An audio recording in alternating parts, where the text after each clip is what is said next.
This is Hunt Nebraska, the official podcast for insight into Nebraska's hunting and shooting sports community. Be sure to give us a follow on Facebook, our space for sharing stories, information, tips, and techniques. Now, Hunt Nebraska. All right, I think we're ready. We've had some issues with our audio this morning. Our clapping's off for some reason, but okay. So, welcome everybody. I appreciate you guys coming into the Hunt Nebraska cabin once more and taking us into your office, into your home, on the road, on a trip, maybe headed out for turkeys. Who knows where you might be listening to us, but we do appreciate that. We've got a full cabin today. We've got a new face as well as some tried true. We got Michael Addison from the National Wild Turkey Federation pushing buttons, making things happen over there. We've got from She Goes Outdoors, Julia Kluge right over here. We've got me, Hershey, from Nebraska Game and Parks, and a new face right there. And take a look right at the camera, folks. If you're not watching us on YouTube, you're missing out. You can get on to our Hunt Nebraska side pretty quickly there. Give us a big old thumbs up and subscribe if you can so you know when these things happen. We've got Kyle Gaston, our brand new Nebraska Hunter Ed coordinator. How you doing? I'm doing great. I'm excited to be in here and join you guys here in the cabin and talk all things hunting in Nebraska. Good to have you. This is a big year in hunter education. It is. This year we're celebrating 50 years of hunter education in Nebraska and also 30 years of bow hunter education in Nebraska.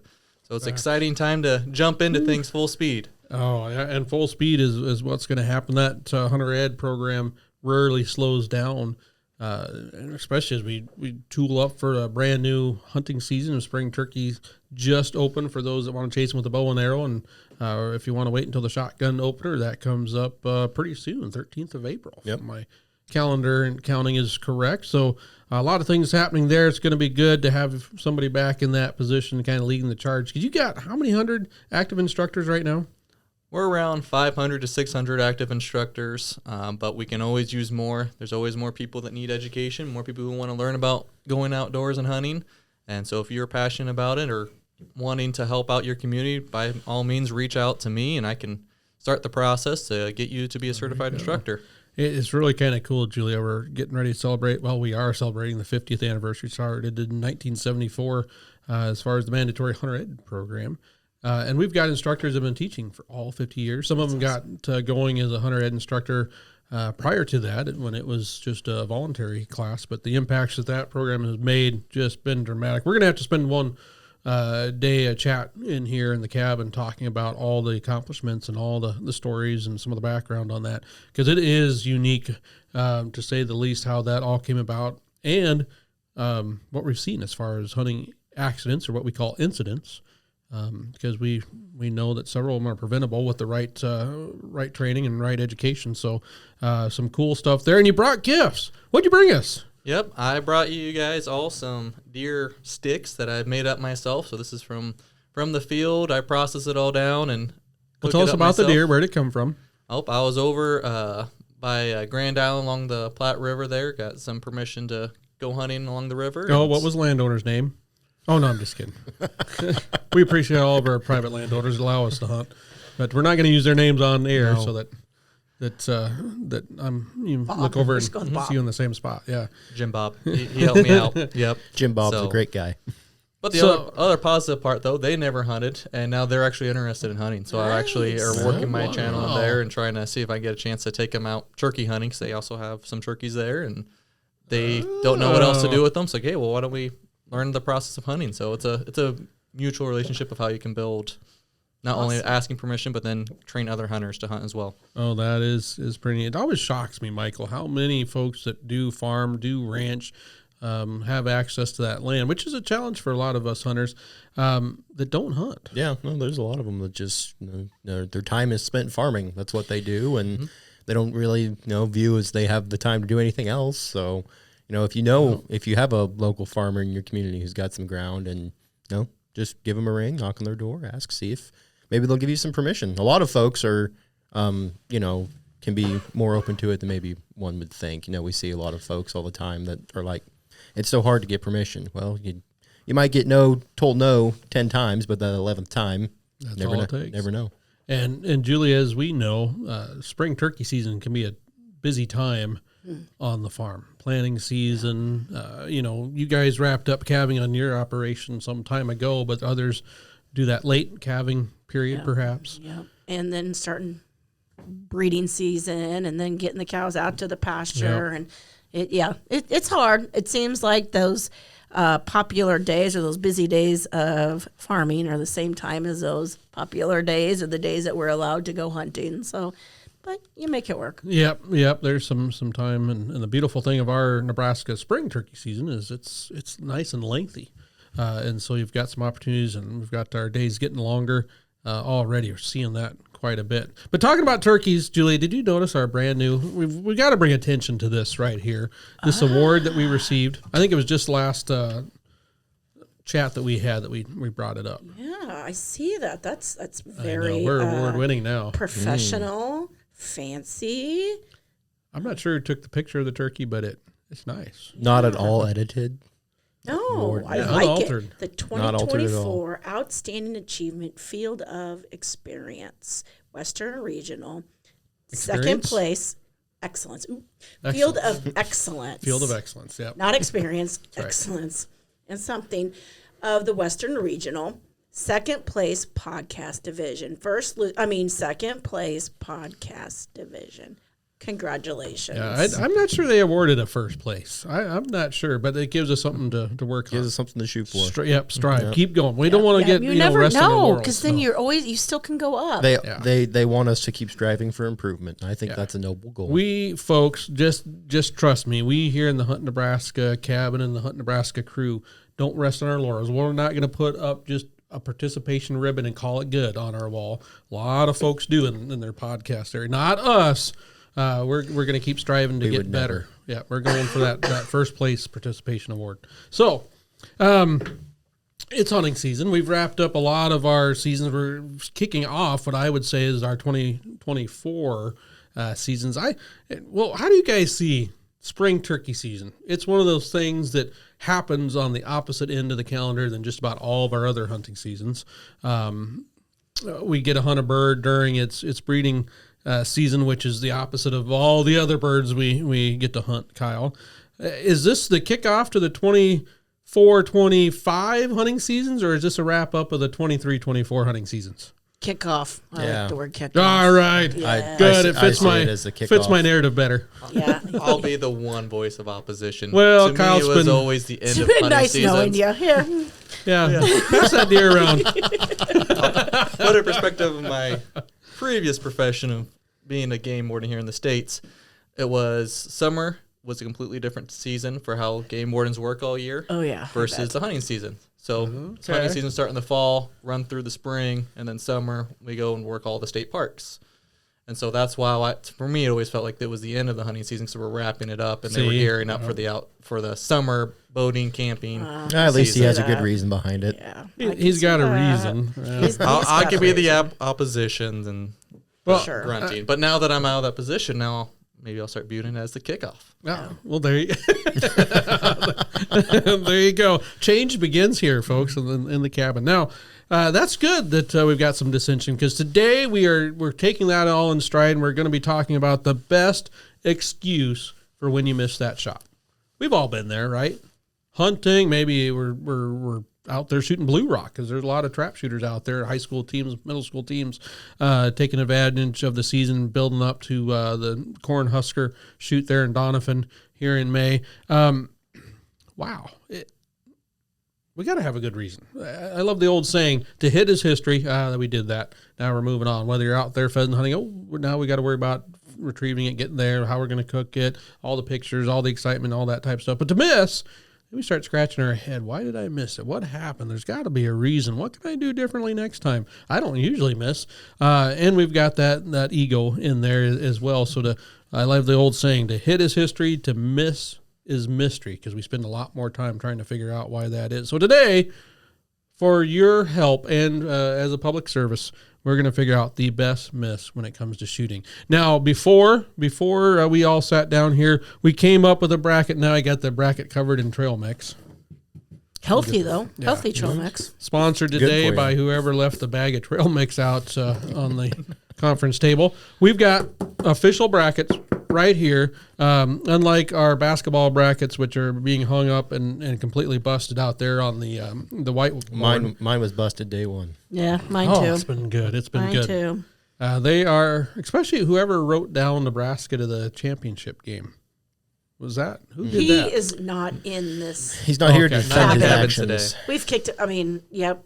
He might have also put Creighton making it to the Final Four, but then they had to meet each other, and one Oh, can boy. survive. So, is that individual shown their face around the office since? No. Right there. I Since haven't loss? seen him since that game. Oh, I have interesting. seen him, but we were doing a weekend workshop at Shields in Omaha. And how was he so- feeling? Crabby. You know, he was a little down. He wasn't. We didn't talk about it a whole lot. I wanted to broach the subject, but it kind of was like Sidetracked by other Don't- topics. No, yeah, just didn't. It was too painful. There you Too go. painful. That's what's from majority of the Nebraska fans out there. See, I was gonna say I thought they had a chance, but that other team, that those Aggies from Texas A&M, they didn't miss. and they I mean, you can't. All right, yeah, you're trying to figure out, well, how do we do on the defensive rebounds? There weren't many defensive rebounds for the Huskers not to a lot have. of opportunity. And the only way in some of those situations is you better hope that you're making just as many shots as they are. And Nebraska, unfortunately, wasn't. Was not. And they just, and I'm not saying that the defense on the Nebraska side was terrible. Those A&M guys were just finding a little quick glimpse or taking advantage of whatever little opportunities they had. Making some contested shots, getting a little physical on the boards. Turned it around. But my number one team's still in it. There you go, which is? North Carolina. Oh, I didn't know you were a Tar Heel gal, Well, I but- just went eeny, meeny, miny, mo, and that's what I came up with. And you picked a number one seed. How does that work? It Eeny, just meeny, worked. miny, It just one. worked. It just worked. Eeny, I meeny, would miny, like to 16. say- Nope. Eeny, meeny, But I miny. I did not pick a number one seed, and it backfired tremendously. Did you have Kentucky too? I did have Kentucky. Yeah, I had Kentucky playing North Carolina. No, Yeah. because it's been a while since the number one seed has won the whole thing. Yeah. So I thought the trend would continue. They're Now all it's still Still alive have a now. few in there. there's still a few. There's still, in fact, I think the majority of them. You still call alive. yeah. In that flavor, we have an Elite Eight right here, and we use that because we're not making any money on it.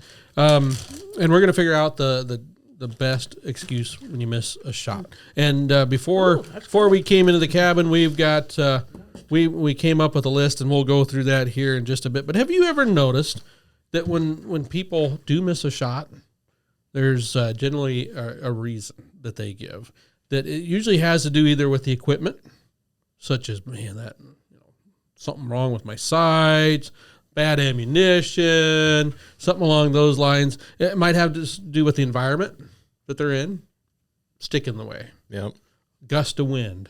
What else? Moon phase was wrong. I've had that happen many, many times. That one's pretty bad.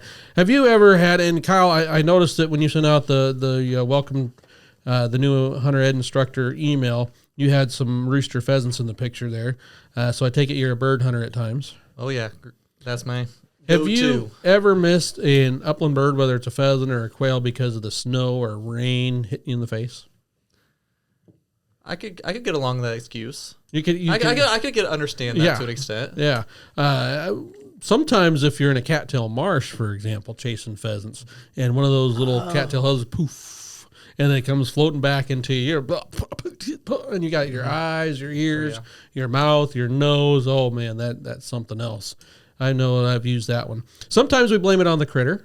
Oh yeah. Moving at the wrong time for those archers listening, ducking the shot, jumping the string is what we call it, or ducking the arrow. But we've seen that sometimes with critters, others, pheasants moving direction all of a sudden. Ducks and geese are great at that. Oh boy, they were coming right in. You stand up and the wind catches them and they're an You're extra right 40 on. yards away.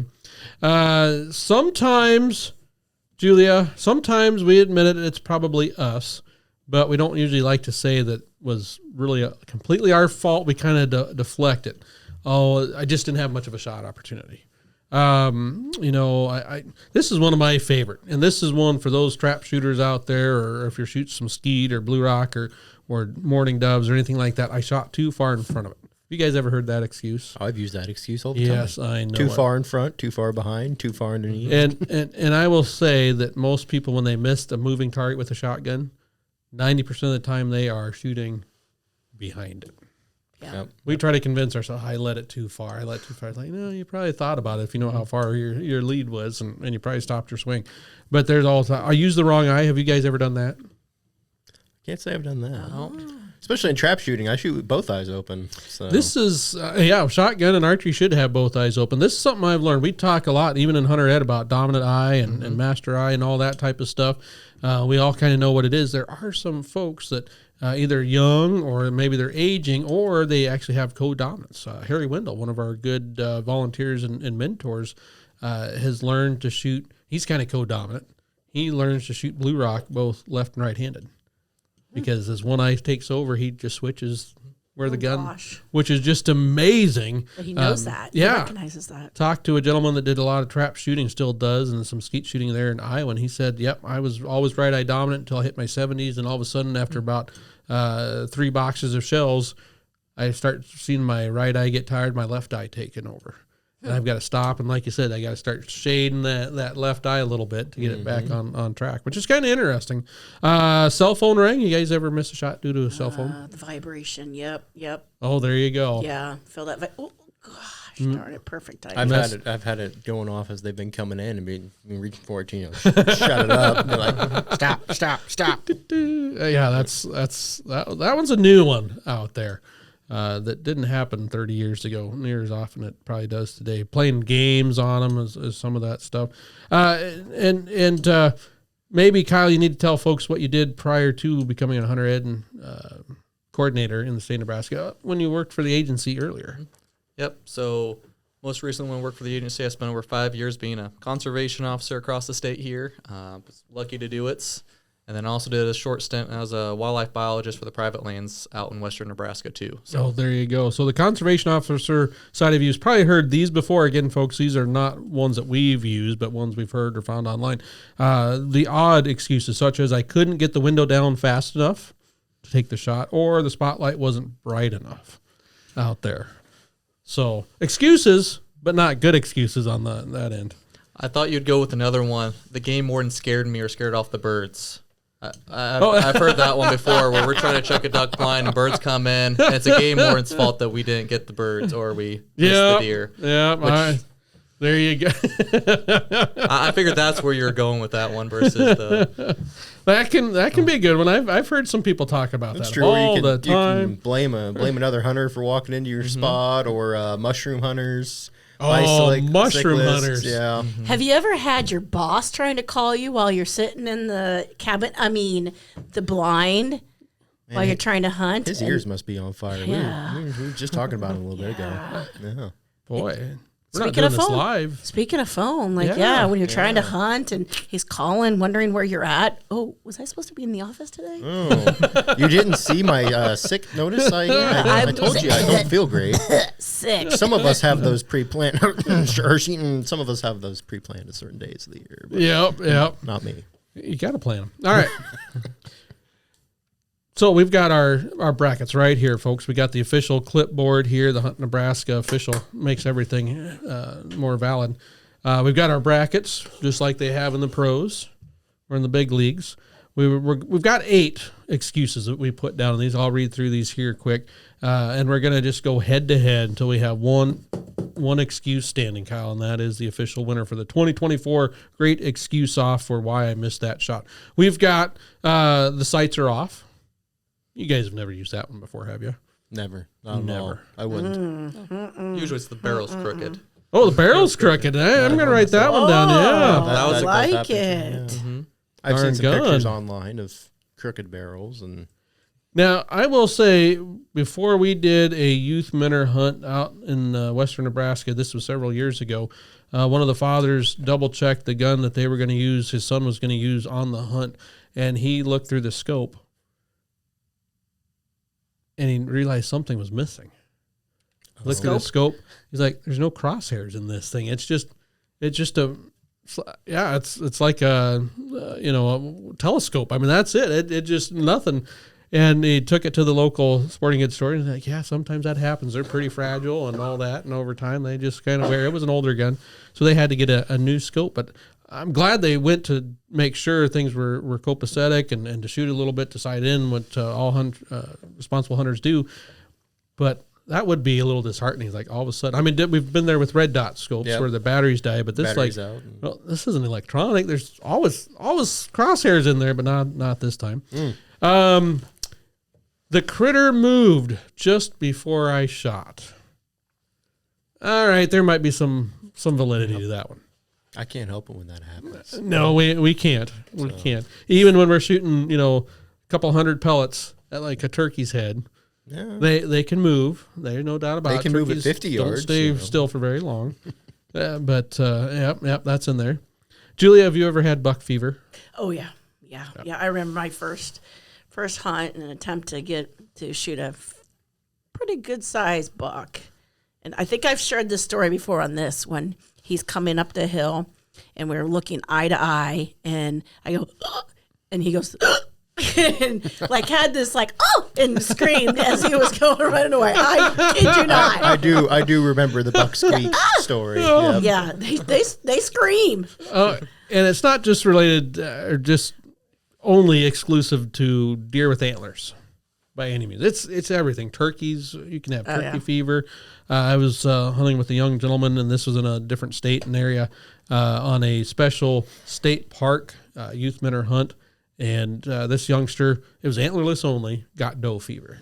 And I will never forget these two young, they were both fawns, both doe fawns, walking down this trail right towards us. And I was telling them, all right, Joey, get ready. Okay. All right, Joey, they're getting closer. You're going to have to start getting ready. Okay. Now, these deer started out at about 100 yards, and you could just tell the only trail, they're right on this ridge, is coming right up towards us, going to give us a wonderful shot. And they got to 75 yards, he hadn't moved. They got to 50 yards, they hadn't moved. It's like, all right, Joey, you're going to have to get ready because pretty soon they're going to be really, really close, and we're going to want to be able to take that shot. Okay. And pretty soon they're at 40 yards. Joey, get ready. Okay. Joey, you're not getting ready. 30 yards. Joey, we're going to have to get ready. They're going to be right here. Joey, are my arms moving? He's like, no. He's like, oh, no. In his mind, he was getting ready, getting the gun up and getting them on the shooting sticks and all that. Those deer walked past us at about 15 steps. He was just froze. Two does. I mean, two little fawns. And later on, we had this really nice buck that was right in the middle of November during the rut, and he built a scrape within 40 yards of us and doing the licking branches and showing, he was an impressive critter. Joey could have cared less about that. Just like, you see that, Joey? Yeah. Well, that's pretty cool, isn't it? Uh-huh. Just like, you don't think that's cool? It's like, it's a buck.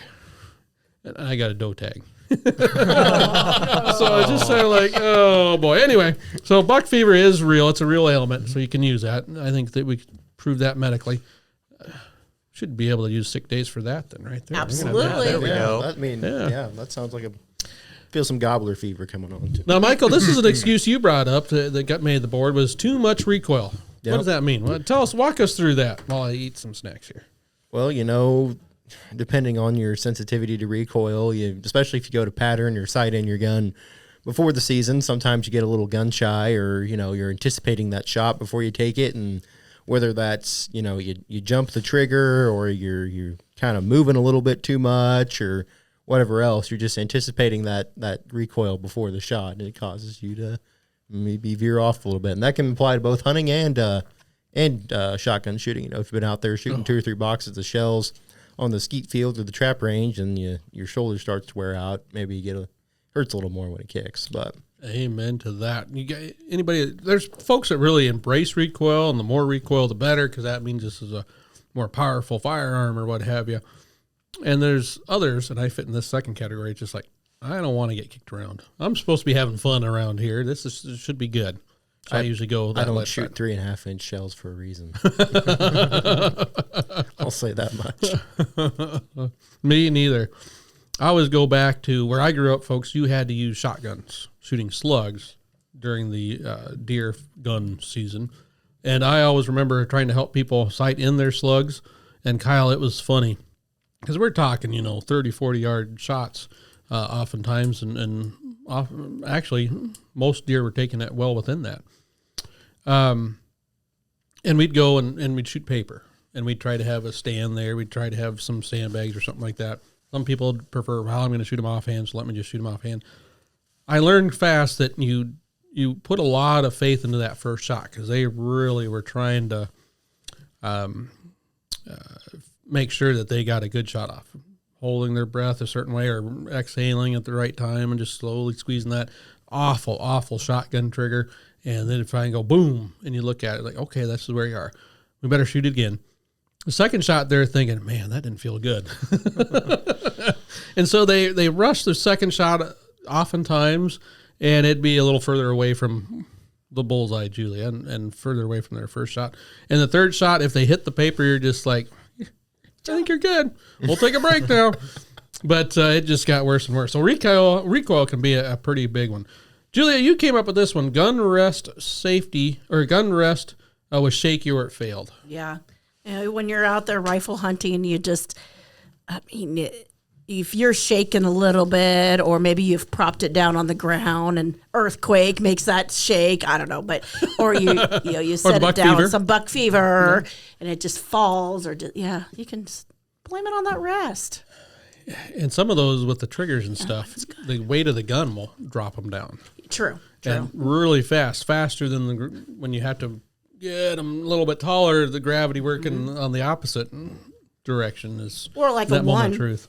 If you have just a one pod, it could really wobble around too. Yep. Yeah, exactly. And that's a good point. We had in our programs here, folks, we had a lot of monopods early just to give us a little extra support, but we found out fast that, boy, you might as well have 3 legs, especially for the deer hunts. Even some of the turkey hunts, we have some new hunters use those, so it's just a little bit more stable. There isn't that rocking back and forth. All right, so we got that one.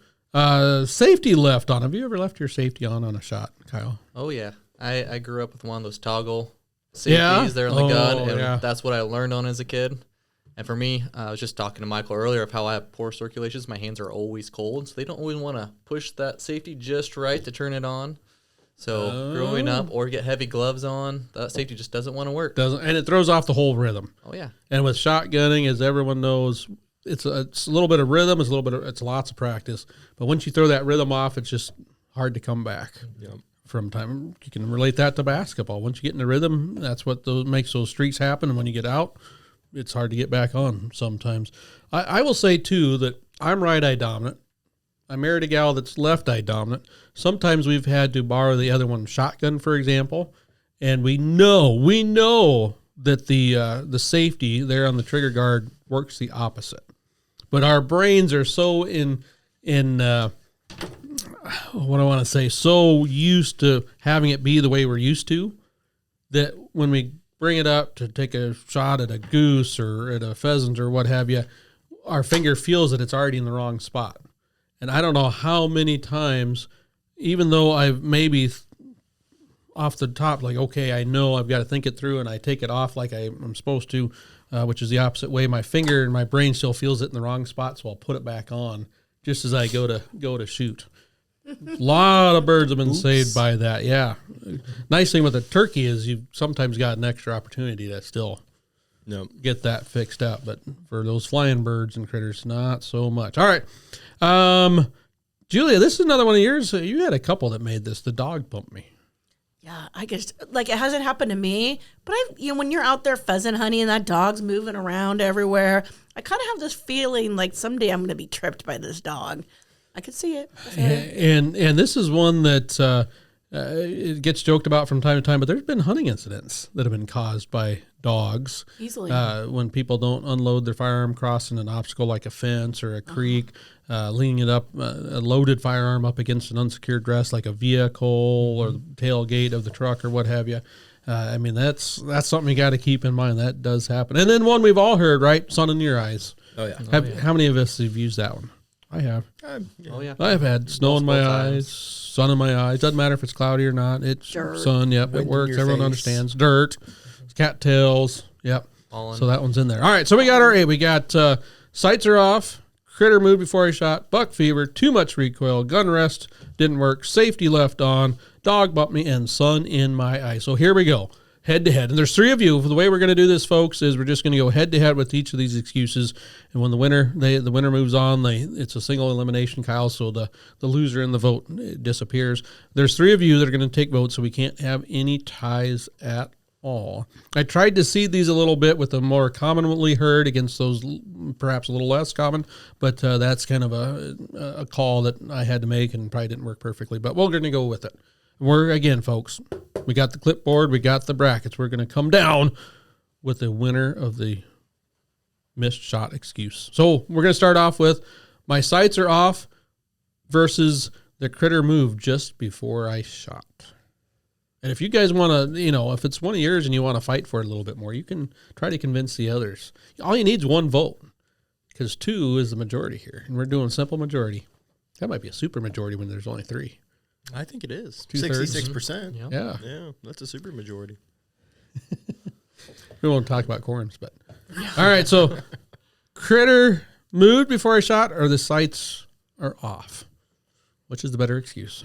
I'm going to say critter moved because if my sights are off, that means I probably didn't zero my gun, and that places. You're not going to admit to that, huh? I'm not going to admit to that. Yeah. Okay. Yeah.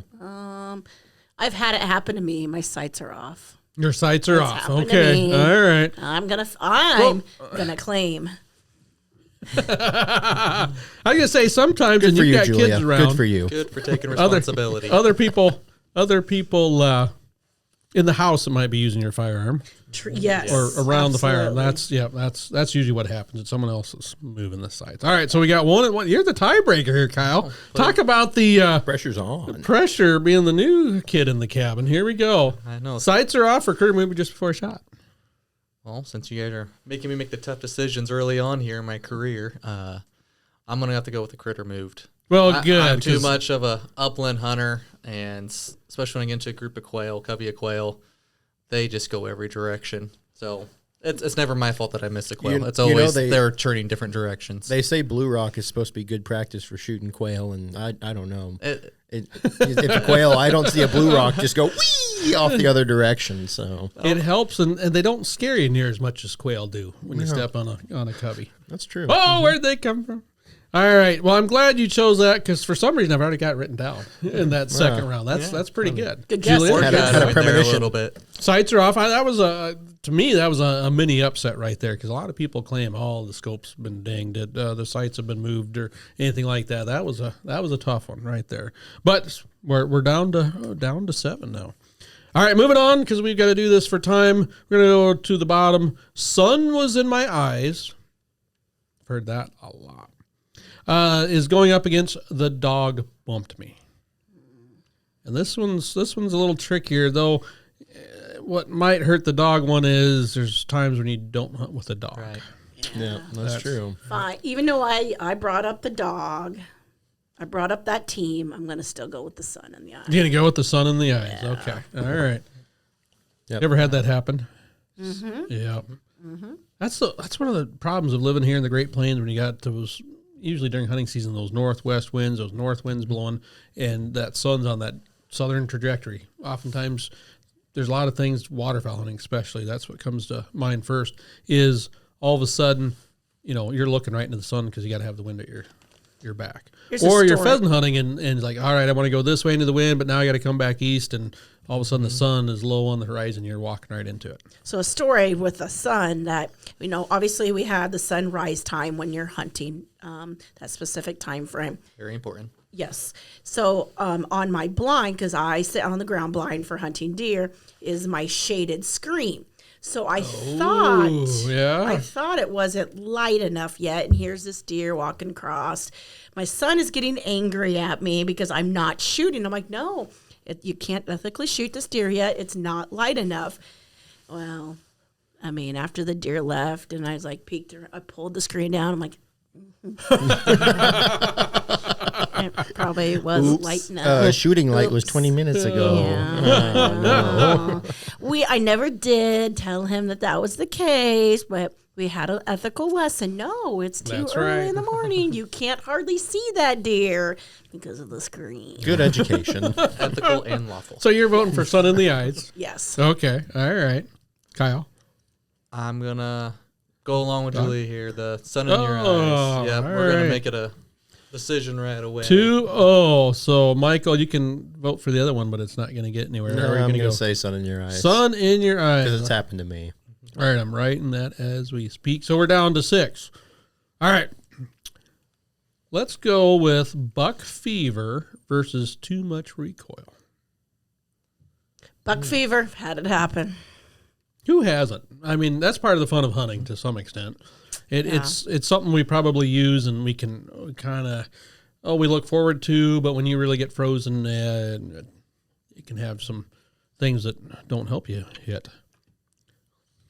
Yeah, I think I'm going to go with buck fever or gobbler fever. Or gobbler fever. All right. Yeah. Well, I was going to go on the same lines. It doesn't always just have to be deer or Another turkeys. unanimous. It's just going Quacker to be fever. Quacker, yeah. First time I saw a pheasant fly up, I didn't move at all. Me neither. So they were just like, well, now you've seen one. Now you know what to do next time. Now, in my defense, I did not grow up in a family that hunted a lot. And I first thing that I thought I would hunt when I got through hunter education was deer. My dad, having not hunted deer, was very good at convincing me, no, let's wait a little bit on that. Let's go after pheasants. Let's do pheasants. He knew pheasants, quail, rabbits, squirrel, that type of stuff. And I was like, okay, but what's a pheasant? What? Oh, it's a bird. You'll enjoy it. So I started looking at birds and magazines. I was and- going to say, you didn't put it and on books. Google. And no, I didn't Google it. I wasn't able to do that. Dad would have slapped me in the back of the head for Googling anything back then. But one thing they didn't prepare me for is in pictures and calendars and all that type of stuff, those birds are quiet. And they look so graceful coming out of the grass, those beautiful colors, that long tail just kind of snaking, slithering its way out. And I remember going on my first pheasant hunt, and all of a sudden I was on the other side of the trees, the little hedgerow there we were walking. My dad and uncle, I was with one of my uncles on one side, dad and his cousin were on the other side, and they kicked up a bunch of pheasants. And oh my goodness, what's that noise? As they took off, and my uncle's just laughing, that's what we're here for.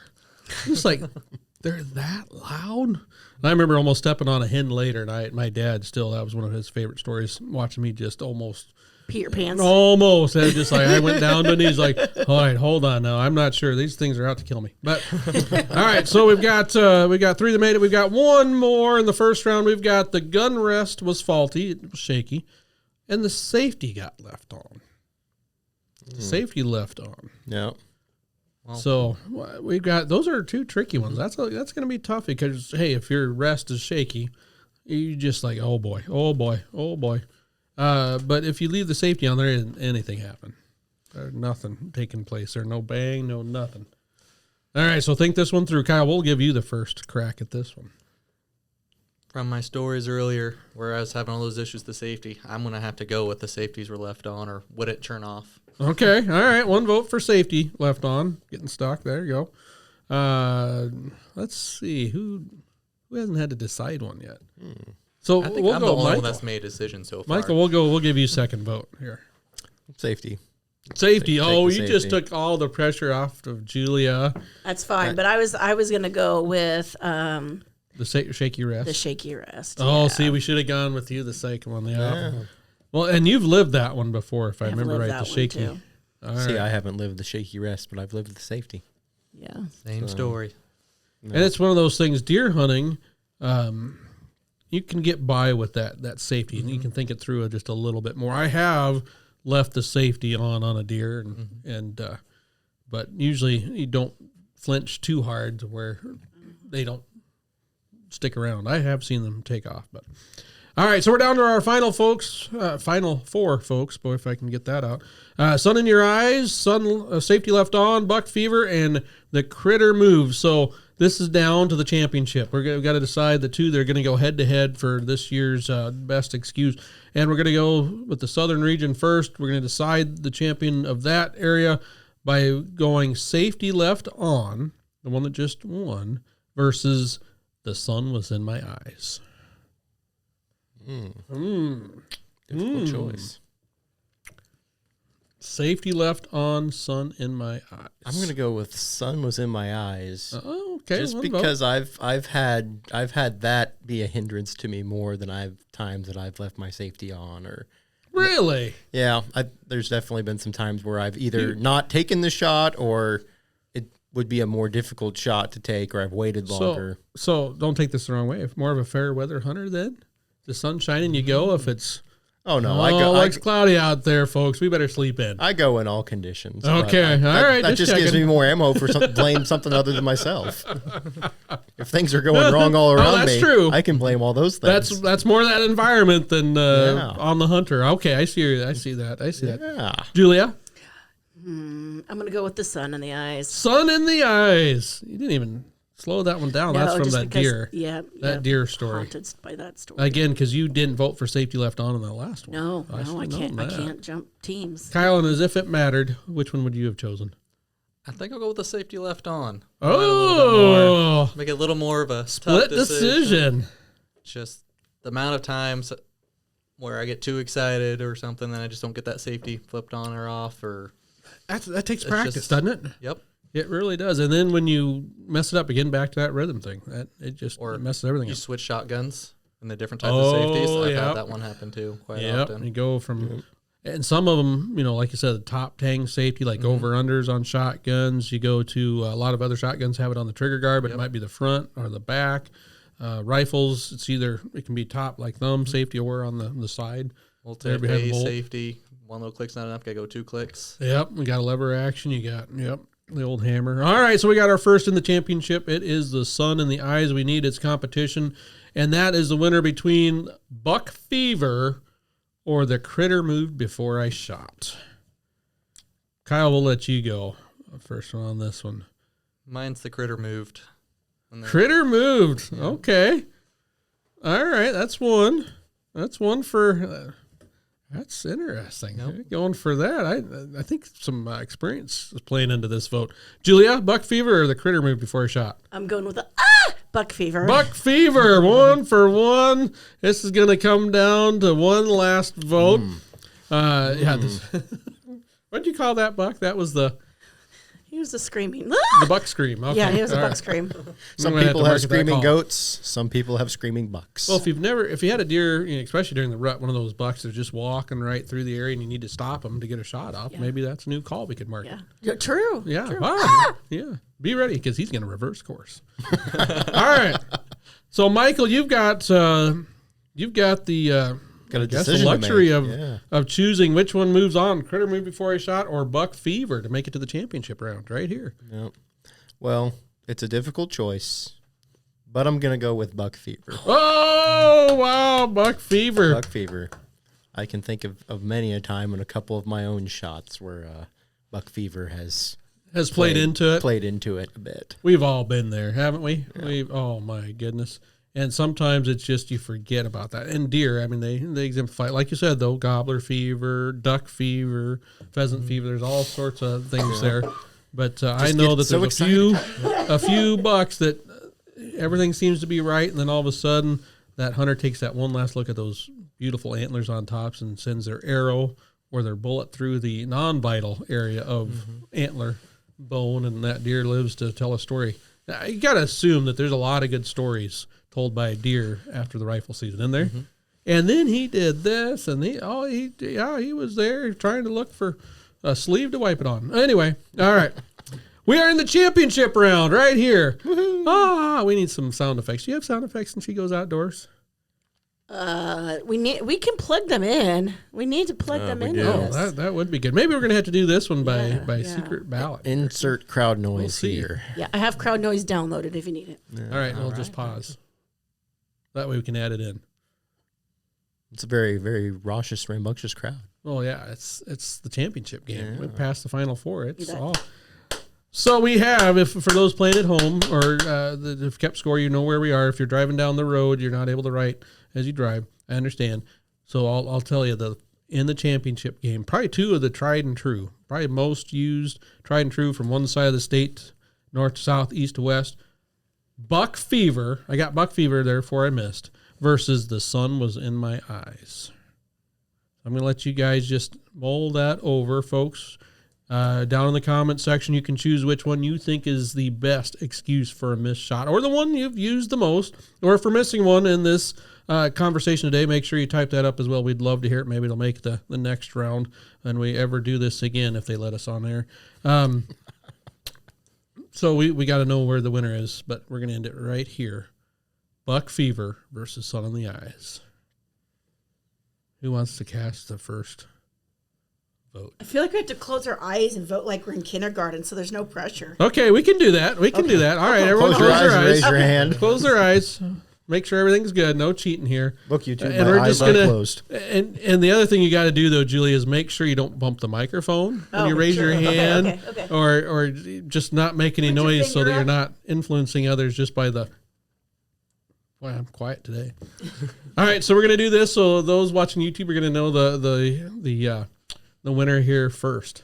All right, we're gonna start with who votes for Sun in the Eyes. All right, let me count those hands that are up. All right, you can go ahead and put your hands down. Who's going to vote for Buck Fever? Raise your hand. Let me count those hands. All right, you can put your hands down. Let me do a little bit of math. Do you need, my, do Three you is need my hard. first graders to come in too? And the winner is if you had your eyes closed or were driving down the road. And are just listening to the audio side, or just in the office with your headphones on. That's becoming more of a phenomenon, isn't it?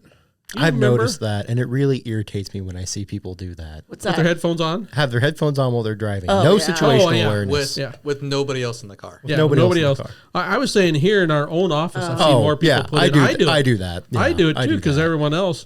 Do you remember when, thinking back to when we first started the R3 partnership position with the National Wild Turkey Federation, we had a young gal by the name of Michaela in that position. I do remember Michaela. If we all wore headphones when Michaela was in that office, there You'd would still have- hear her. Yeah. I love you still, Michaela. Because we had it down pat. We did a lot of meetings in our own office talking across the hall. I mean, it would just, that was just, we didn't believe in email and instant messaging at that time. Now you almost have to, so you can take off our headphones. But anyway, the winner of the great excuse off, the best excuse for missing a shot, folks, as according here to our scientific, hard to argue with poll, Buck Fever. It was a 2-1 split vote. Buck Fever is the winner. And again, that one's kind of fun. That's one that we all hunters get to experience. If you haven't hunted long enough, or you haven't found the right species. Some of us specialize, some of us are generalists. But if you find when you get that fever, when that turkey gobbles or starts spitting and drumming in front of you, when that buck that sound like, well, it's quieter than all those squirrels that you've been watching from the tree stand, all of a sudden walks, materializes right in range where you're sitting and just oblivious to you. Or when that dog goes on point and that quail flushes, or that rooster starts cackling, or that goose sets its wing, drops its landing gear, and that's all good stuff. That's a widely accepted excuse for a miss, the excitement. Well, thank you guys. Yeah. We've crowned a champion. We have. If we were as good at this with basketball as we are with excuses. Oh boy. Or I can't say too much. I think I was wrong on the last few options there, or I got outvoted. Okay, I should say. all right. I got Next season, outvoted. next So season. it's Next it's probably season. like my bracket out there outside. It's busted. It's busted. It's all right. Fair enough. All right, folks, we're going to have to put a fork in this one's already been a long one. We appreciate, again, you guys giving us a listen or giving us a watch. Make sure you give us a thumbs up, subscribe, so you know when each and every one of these drops. But until next time, we will see you outdoors. Hunt Nebraska, brought to you by your Nebraska Game and Parks Commission.